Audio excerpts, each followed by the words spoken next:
வணக்கம், நான் ஷோபா ஆல்சனஸ் பிசி போகிறோம். ஆல்சனஸ் மிஸ்டே ஃபோன்ஸ் welcome back to my channel. So Kappu Bilupina Naduve அப்படிங்கிற கன்னடா படம் பார்த்துட்டேன் அண்ட் அதோட ரிவ்யூஸில் தான் வந்திருக்கேன். பார்த்துடலாம். கதைக்களம் என்னன்னு பார்த்தீங்கன்னா, தேவகிரி அப்படிங்கிற ஒரு ஊரை வச்சு தான் மையப்படுத்தி இந்த கதை எடுத்திருக்காங்க. இந்த தேவகிரிங்கிறது ஒரு கிராமம். எங்கே இருக்குன்னு பார்த்தீங்கன்னா, கர்நாடகா தமிழ்நாடு பார்டரில் இருக்குது. அண்ட் இந்த ஊருக்கு நீங்கள் டவுன்லேருந்து போகணுன்னா ஒரே ஒரு ரோடு தான் இருக்குது. அந்த ரோடு வந்து பார்த்தீங்கன்னா நல்லா தார் ரோடு ரோடுலாம் இல்லை, ஒரு அப்படியே மேடும் பள்ளமாக தான் இருக்கும். அண்ட் நடுவில் ஒரு காடு மாதிரி இருக்கும். அண்ட் வெளிச்சமே இருக்காது, லைட்ஸ் எதுவுமே இல்லை பேசிக்கலாம். சரியா? ஸோ பேசிக்கலி என்ன சொல்ல வராங்கன்னா, இந்த ஊர் காலையில் ஒரு அழகான பூமியாக இருந்தாலும் நைட் ஆயிடுச்சுன்னா, லைட்ஸ் எல்லாம் போயிடுச்சுன்னா ஒரு இந்த பாதை வந்து ரொம்ப கருகும்புன்னு ஆயிரும். அண்டு இந்த ஊருக்குள்ளே வந்துட்டு மக்கள் இப்போ அப்படியே 6 மணிக்கு மேலே போய் அப்படியே இடிஞ்சு அடைஞ்சு உட்காந்துக்குவாங்க. அண்ட் அவங்களுக்கு வேறு போக்குவரத்து வந்துட்டு சுத்தமாக இருக்காது. And also adding to this, அமானுஷங்கள் நடமாட்டமும் அங்கே இருக்குது அப்படிங்கிற மாதிரி ஒரு விஷயம் நடக்குது. அண்ட் அந்த பாதை வந்துட்டு பேசிக்கலாக டேஞ்சரஸ் பாதையாக மாறுது. சரிங்களா? ஸோ இங்கே அமானுஷங்கள் உண்மையில் இருக்கா இல்லையான்னு கண்டுபிடிக்கிறதுக்காக இந்த ஊர்லேருந்து வேறு ஊரில் இருக்கிற சில கோஸ்ட் ஹண்டர்ஸ், இந்த கோஸ்ட் ஹண்டர்ஸ்ங்கிறது யாருன்னு பார்த்தீங்கன்னா வந்துட்டு, இந்த நம்ம நிறைய யூடியூப்லலாம் வீடியோஸ் பார்த்துருப்போம். இந்த வீட்டுக்குள்ளே போயிட்டு கேமராலாம் செட் பண்ணிவிட்டு அமானுஷ சக்திகள் இருக்கா அவங்கள்ட்ட பேசலாம் ட்ரை பண்ண தெரியுமா. ஸோ அந்த மாதிரி ஒரு டீமை இந்த ஊரில் இருக்கிற ஒருத்தர் வந்துட்டு வர சொல்லி, இங்கே இந்த மாதிரி அமானுஷங்கள் இருக்குங்கிற மாதிரி சொல்கிறாங்க. ஸோ அது என்ன எதுங்க கொஞ்சம் கண்டுபிடிச்சி சொல்லுங்கள் அப்படிங்கிற மாதிரி அவங்க இன்வைட் பண்ணவும், இவங்க அங்கே கிளம்பி போகவும், அதுக்கப்புறம் என்ன நடக்குது அப்படிங்கிறத வந்துட்டு கப்பு பிலுப்பின் நடுவே படத்தோட கதைக்களம். இப்போ படத்தோட பாசிட்டிவ்ஸ் என்னன்னு பார்த்தீங்கன்னா வந்துட்டு, ஃபர்ஸ்ட் ஆஃப் ஆல் எனக்கு இந்த படத்தோட இன்டென்ஷன் அண்ட் தீம் ரொம்ப பிடிச்சிருந்துச்சு. இன்டென்ஷன் பார்த்தீங்கன்னா எப்படி சொல்ல வரேன்னா, இது டைரக்டர் நம்ம வசந்த் விஷ்ணுங்கிறவங்க தான் வந்துட்டு இயக்கி நடிச்சிருக்காரு.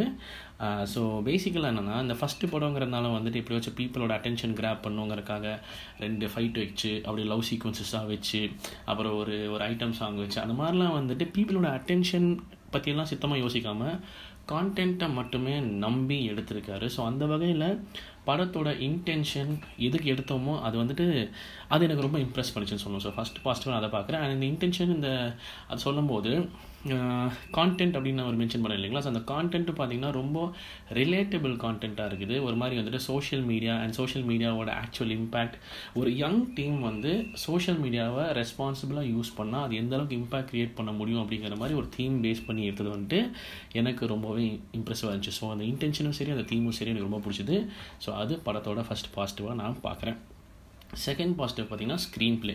2.25 மணி நேரம் தான் படம். ஸோ கிறிஸ்பாக இருக்குது படம்னு சொல்லணும். அண்ட் எனக்கு வந்துட்டு என்னென்னு பார்த்தீங்கன்னா, எங்கேயோ நிறைய விஷயங்கள் வந்துட்டு லூப் ஹோல்ஸ் மாதிரி ஃபஸ்ட் ஹாஃபில் விட்டாலும் செகண்ட் ஹாஃபில் வந்து எல்லா கேள்விகளுக்கும் ஆன்சர் வந்து கிடச்சிருச்சு. ஸோ ஒரு கம்ப்ளீட் ஸ்கிரிப்ட் மாதிரி எனக்கு தோணுச்சு. அந்த screen play was very well written. So அந்த வகையில் ஸ்க்ரீன் பிளேவும் டெஃபினட்டாக நான் மிகப்பெரிய பாசிட்டிவாக பார்க்குறேன். சாரிங்க, என் த்ரோட் கொஞ்சம் எனர்ஜி டவுனாக இருக்குது. ஸோ அதனால தான் நான் லோ எனர்ஜியில் பேசிட்டுருக்கேன். நான் அதனால வந்துட்டு ஏன்னா ஒரு மாதிரி பேசுகிறான்னு நினச்சிக்காதீங்க. ஏன்னா படப்பட நம்ம பொதுவாக பேசுவோம். But my throat is completely Khan. So I'm just keeping my voice little low. Having set that, மூணாவது பாசிட்டிவ்னு பார்த்தீங்கன்னா த ஆக்டர்ஸ். சரிங்களா? ஒரு தாத்தா கேரக்டர் வந்திருக்காரு. அவர் சூப்பராக நடிச்சிருக்காரு அந்த மனுஷன். ஐ திங்க் இஸ் சீசன் ஆக்டர்னு நினைக்கிறேன். அவர் எங்கேயோ பார்த்த மாதிரி இருக்காரு. பட் இந்த படத்தில் அவரோட ரோல் சூப்பராக இருந்துச்சு. ஒரு மிஸ்டீரியஸ் போலீஸ் ஆஃபீஸர் மாதிரி ஒருத்தர். நம்ம இந்த எதிர்நீச்சல் படத்தில் தான் இந்த நம்ம நந்திதா மேம்க்கு அப்பா வருவார்ல, அவர் பேர் எனக்கு டக்குன்னு ஞாபகம் மாட்டேங்குது. பட் அவர் தான் அந்த போலீஸ் ஆஃபீஸர். அவர் மிஸ்டீரியஸாகவே இருப்பார். கடைசியில் பார்த்தா அவர் செம டைப்பான மனுஷன் அவர். ஸோ அது ஒரு மாதிரி நல்லா இருந்துச்சு. மற்ற அது போக நம்ம வசந்த் விஷ்ணு பிரதர் ஆகட்டும், மற்ற அவங்க ஃப்ரெண்ட்ஸான வச்சிருக்க இன்னும் 2 பசங்க, ஒரு பொண்ணு ஆகட்டும், அண்ட் அந்த ஊருக்குள்ளே இருக்கிற 2-3 பசங்களாகட்டும், அந்த அம்மா கேரக்டர் ஆகட்டும், அவங்க ஒரு ஒய்ஃப் ஒரு கேரக்டர் ஒருத்தவங்க வருவாங்க, அவங்க ஆகட்டும். ஸோ அவங்கவுங்க டெஃபினட்டாக வந்துட்டு அவங்களோட பர்ஃபார்மன்ஸஸில் எல்லாமே ஆல்மோஸ்ட் நிறைய பேர் நியூ கமர்ஸ் தான் இருக்காங்க. ஸோ என்னை பொறுத்த அளவுக்கு அவங்களோட டெஃபினட் பெஸ்ட்டே ட்ரை பண்ணியிருக்காங்க. ஸோ அந்த வகையில் first of all congratulations for making it to the big screen. ஒன்று. ரெண்டாவது வந்துட்டு கிரேட் எஃபர்ட் அப்படிங்கிற மாதிரி நான் சொல்லிக்கிறேன். அண்ட் ஆப்வியஸ்லி நீங்கள் போக போக போக போக போக you will have more to learn and all those things. So அவங்க என்னை பொறுத்தளவுக்கு அவங்களோட பெஸ்ட் பர்ஃபார்மன்ஸஸ் அவங்க ட்ரை பண்ணியிருக்காங்க, அது கொடுத்துருக்காங்க. ஒரு ஜென்யூன் சின்சியர் எஃபர்ட் ஆச்சு. ஸோ அந்த வகையில் பர்ஃபார்மன்ஸஸும் வந்து நான் மிகப்பெரிய பாசிட்டிவாக பார்க்குறேன். நாலாவது என்னன்னு பார்த்தீங்கன்னா வந்துட்டு, we interrupt this program to bring you taking on my life, no in your way, my way, ain't giving up on my kind of way, innovate, doing it all alone. This time I show you all my theory. The clock is ticking and flipping and shaking and breaking, but damn I'm living, I ain't a smoker, ain't a drink, a dream, doper, ain't a baker, ain't a kind of just a human. Now back to the show. நாலாவது என்னன்னு பார்த்தீங்கன்னா வந்துட்டு, படத்தோட music songs எனக்கு பேசிக்கலாக பிடிச்சிது. சரி, ஸ்டார்டிங்கில் அந்த கிரெடிட் சாங் வரதாகட்டும், எண்டிங்கில் வரதாகட்டும், அப்புறம் அந்த நடுவில் அந்த கெலையான்னு ஒரு சாங் இருக்குது. அந்த சாங் எனக்கு ரொம்பவே பிடிச்சி. இன்ஃபேக்ட் நான் தனியாகவே ரியாக்ட் பண்ண அந்த சாங்க்கு. ஸோ அந்த song was also very impressive to me. Music அங்கேயும் வந்துட்டு சில பேக்ரவுண்ட் சிலது கொஞ்சம் ஸ்ட்ராங்காக இருந்தாலும் மற்றபடி ஓவராலாக ஒரு வகையாக எங்கேஜிங்காகவே போச்சு. பட் சாங்ஸ் நான் சொன்ன மாதிரி ஸ்பெசிஃபிக்காக எனக்கு மியூசிக்கில் சாங்ஸ் ரொம்ப பிடிச்சிது. So in that way I was really impressed with the music as well. Also அந்த பர்டிகுலர் லொக்கேஷன், அந்த லொக்காலிட்டியோட ஃப்ளேவரோட இருந்துச்சு music. So that made sense too. So அந்த வகையில் music was a definite positive for me also. And இன்னொரு விஷயம் வந்து சினிமாட்டோகிராஃபி சொல்லணும். அதான் சொல்கிறேன், எனக்கு என்னென்னா இப்போ this is basically minimal budget film. Minimal budget ஃபிலிம்ஸில் வந்துட்டு நம்ம எதிர்பார்க்குற மாதிரி வேறு லெவல் லைட்டிங், வேறு லெவல் எக்யூப்மெண்ட்ஸ்லாம் இறக்க முடியாது. ஸோ அந்த வகையில் அந்த மைண்டில் வச்சு பார்க்கும்போது டெஃபினட்டாகவே very impressive cinematography as well சொல்லி, எஸ்பெஷலி இந்த சீனரிஸ் இனிஷியல் ஸ்டேஜஸில் அந்த ஓப்பனிங் சாங்கில் காட்டின அந்த சீனரிஸ் ஆகட்டும், அந்த மவுண்டன்ஸ், அந்த இந்த என்ன சொல்கிறது, இந்த ஃபார்ம்ஸு எல்லாமே ரொம்ப அழகாக இருந்துச்சு. சில இதெல்லாம் அவங்களால அதான் சொல்கிறேன், அவங்களால பெஸ்ட்டாக ஜென்யூனான எஃபர்ட் எடுத்திருக்காங்க.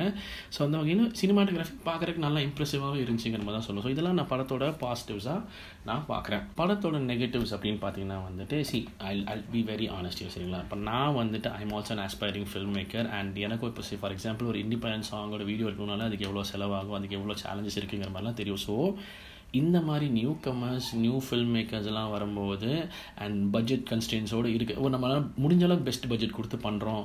அப்படிங்கும்போது வந்து நான் அந்த மாதிரி படங்களை எப்படி பார்ப்பேன்னா, நான் வந்து ரொம்ப கிரிட்டிக்கலாக போய் அந்த perfect lighting, quality of the exhibition அந்த மாதிரிலாம் இருக்காது, சரிங்களா. எனக்கு வந்து படம் சொல்ல வந்த விஷயத்த சொல்லிருச்சா, அது நிறைவாக சொல்லிச்சா அப்படின்னு தான் பார்ப்பேன் தவிர ஐ won't be too critical. Okay, this is me personally being a normal human being who empathizes on the person's efforts, சரிங்களா. ஸோ அந்த வகையில் எனக்கு கப்பு பிலிப்பின நடுவே was definitely a very nice watch. எனக்கு ரொம்ப பிடிச்சது. கதை நான் சொன்ன மாதிரி வந்துட்டு எங்கேயும் லூப் ஹோல்ஸ்லாம் விடாமல் ரொம்ப சின்சியராக ஒரு விஷயம். அண்ட் நான் சொன்ன மாதிரி அந்த தீமும் ரொம்ப அழகான தீம்.